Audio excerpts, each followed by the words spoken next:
বিশ্বকাপে প্রথম অংশগ্রহণ, অথচ বিদায় নিয়েও জয় করে নিয়েছে ফুটবল বিশ্বের হৃদয়। ছোট্ট আফ্রিকান দ্বীপরাষ্ট্র কেপো ভার্দে এবার শুধু মাঠের পারফরমেন্সেই নয়, আর্থিক অর্জনেও ইতিহাস গড়েছে। মাত্র 5.5 লাখ মানুষের দেশটি বিশ্বকাপ থেকে অন্তত 21 মিলিয়ন মার্কিন ডলার বা বাংলাদেশি মুদ্রায় 250 কোটি টাকারও বেশি প্রাইজ মানি নিয়ে ফিরছে, যে অর্থ ভবিষ্যতে দেশটির ফুটবল অবকাঠামো ও সামগ্রিক ক্রীড়া উন্নয়নে বড় ভূমিকা রাখবে। বিশ্বকাপের প্রথম ম্যাচে ইউরোপীয় চ্যাম্পিয়ন স্পেনকে গোলশূন্য ড্রয়ে আটকে দিয়ে নিজেদের আগমনী বার্তা দেয় কেপো ভার্দে।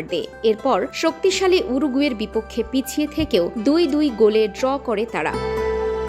গ্রুপ পর্বের শেষ ম্যাচে সৌদি আরবের সঙ্গে গোলশূন্য সমতায় শেষ করে অপরাজিত থেকেই নিশ্চিত করে শেষ 32-এর টিকিট। নকআউটে প্রতিপক্ষ ছিল বর্তমান বিশ্ব চ্যাম্পিয়ন আর্জেন্টিনা। কাগজে কলমে ম্যাচটি ছিল একতরফা হওয়ার কথা, কিন্তু মাঠে ভিন্ন গল্প লিখেছিল কেপো ভার্দে। 2 বার পিছিয়ে পড়েও 2 বারই সমতায় ফিরে আসে তারা। শেষ পর্যন্ত অতিরিক্ত সময়ের 111 মিনিটে আত্মঘাতী গোলে 3-2 ব্যবধানে হেরে শেষ হয় তাদের অবিশ্বাস্য যাত্রা।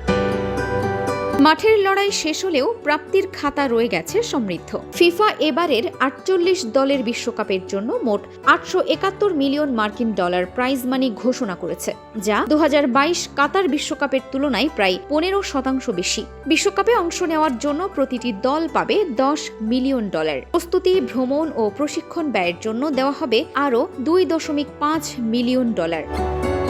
এর পাশাপাশি কেপো ভার্দের মতো ছোট ফুটবল দেশগুলোর জন্য রয়েছে অতিরিক্ত আর্থিক সহায়তা। যাতায়াত, টিকিট ও সাংগঠনিক ব্যয় মেটাতে তারা পাবে 16 মিলিয়ন ডলারেরও বেশি সহায়তা। এছাড়া শেষ 32-এ ওঠার পুরস্কার হিসেবে যোগ হবে আরও 11 মিলিয়ন ডলার। সব মিলিয়ে বিশ্বকাপে কেপো ভার্দের অভিষেক কেবল একটি সফল ফুটবল অভিযান নয়, এটি দেশটির ফুটবল ও অর্থনীতির জন্য এক নতুন দিগন্তের সূচনা। ফুটবল ফেডারেশনের হাতে যাওয়া এই অর্থ ভবিষ্যতে অবকাঠামো উন্নয়ন, বয়স ভিত্তিক দল গঠন, কোচিং এবং প্রতিভা বিকাশে বিনিয়োগ করা হলে কেপো ভার্দের এই রূপকথা আরও দীর্ঘ হতে পারে।